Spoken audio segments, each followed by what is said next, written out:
If I were the prince of darkness, I'd want to engulf the whole world in darkness, and I'd have a third of its real estate and 4/5 of its population, but I wouldn't be happy until I had seized the ripest apple on the tree.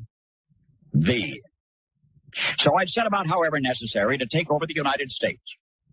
I'd subvert the churches first. I'd begin with a campaign of whispers. With the wisdom of the serpent, I would whisper to you as I whispered to Eve. Do as you please. To the young, I would whisper that the Bible is a myth. I would convince them that man created God instead of the other way around. I would confide that what's bad is good and what's good is square. And the old I would teach to pray after me, Our Father, which art in Washington. And then I'd get organized. I'd educate authors in how to make lurid literature exciting so that anything else would appear dull and uninteresting. I'd threaten TV with dirtier movies and vice versa. I'd peddle narcotics to whom I could. I'd sell alcohol to ladies and gentlemen of distinction. I'd tranquilize the rest with pills.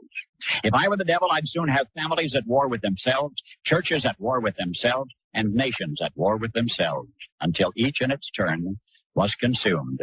And with promises of higher ratings, I'd have mesmerizing media fanning the flames. If I were the devil, I would encourage schools to refine young intellects, but neglect to discipline emotions. Just let those run wild. Until before you knew it, you'd have to have drug-sniffing dogs and metal detectors at every schoolhouse door. Within a decade, I'd have prisons overflowing. I'd have judges promoting pornography. Soon I could evict God from the courthouse, then from the schoolhouse, and then from the houses of Congress. And in his own churches, I would substitute psychology for religion and deify science. I would lure priests and pastors into misusing boys and girls and church money.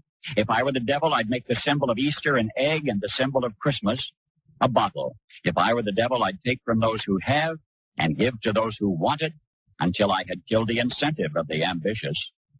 And what'll you bet?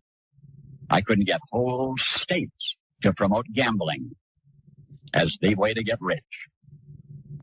I would caution against extremes in hard work, in patriotism, in moral conduct.